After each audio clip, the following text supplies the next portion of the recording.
Welcome to ஜஸ்ரீட்டா kitchen. இன்னைக்கு எறா தொக்கு எப்படி செய்யுதுன்னு பார்க்கலாங்க. எடுத்து நல்லா மஞ்சள் தூள் உப்பு போட்டு கழுவி வச்சுட்டு இருக்கிறேங்க. இது 1/2 கிலோ எறா. வாங்க செய்யலாம்.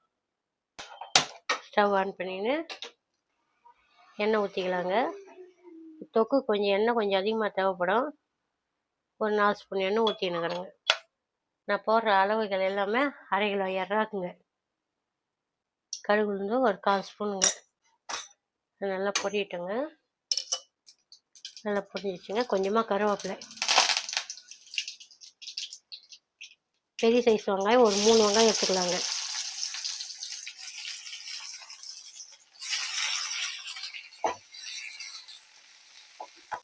நல்லா வதங்கி வரட்டுங்க. இது வெங்காயம் வதங்கிட்டங்க. அதுக்குள்ளே நம்ம தக்காளி அரைச்சின்னு வந்துடலாம். பெரிய சைஸ் தக்காளி ஒரு 3 தக்காளிங்க. இந்த அளவுக்கு அரைச்சின்னு வந்துடலாங்க. இது குழம்பு டிக்காக இருக்கிறதுக்காக தான் இந்த தக்காளியை நம்ம அரைச்சி ஊற்றுதுங்க. இதோட ஒரு ஸ்பூன் இஞ்சி பூண்டு பேஸ்ட்டுங்க போட்டுக்கலாம். கொஞ்சமாக உப்பு. இது இஞ்சி பூண்டு பேஸ்ட் நல்லா வதங்கிடுச்சுங்க. இப்போ நம்ம அரைச்சின்னு வந்த தக்காளியை அதோடு போட்டுக்கலாம்.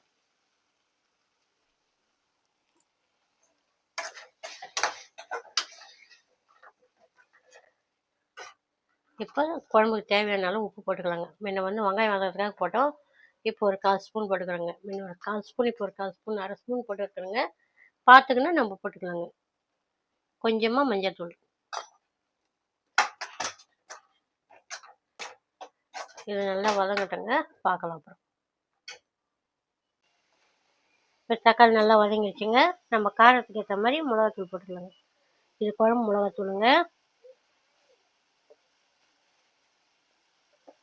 ஒரு 3 ஸ்பூன் போட்டுன்னு இருக்கிறேன். கரம் மசாலா ஒரு ஸ்பூனுங்க.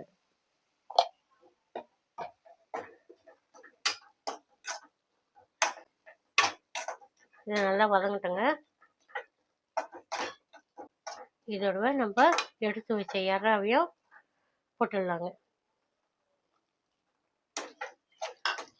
எறா இந்த மசாலாலாம் ஒன்றா சேர்ந்து நல்லா வதங்கி வரட்டுங்க. தண்ணி ஊற்றாமல் வதக்கணுங்க.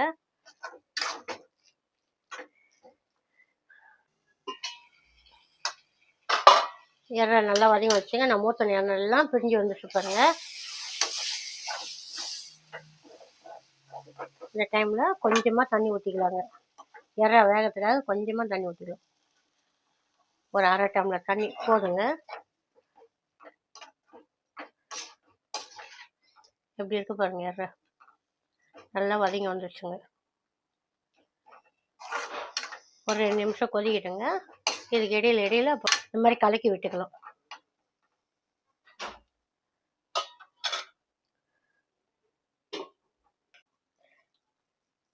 நம்ம ஊற்றின எல்லாம் மேலே பிரிஞ்சு வந்துட்டு பாருங்க. இந்த அளவுக்கு வந்ததுமே எறா வெந்துடுச்சுங்க. இந்த அளவுக்கு வந்ததுமே நம்ம கொஞ்சம் மேலே பெப்பர் போட்டுக்கணுமா. உங்களுக்கு டேஸ்ட்டு நல்லா இருக்குங்க. உங்களுக்கு தேவைப்பட்டால் நீங்கள் போட்டுக்கலாங்க பெப்பர். நான் ஒரு 1/2 ஸ்பூன் போட்டுக்கிறேங்க. அதோட கொத்தமல்லி கொஞ்சம்.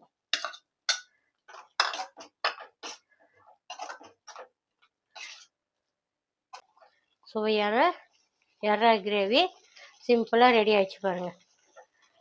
மொத்தமே ஒரு 10 நிமிஷம் நாங்கள் தேவைப்படும். இதுக்கு எறா வேகத்துக்கு ரொம்ப டைம் எடுக்காது, சீக்கிரமே வந்துடுங்க.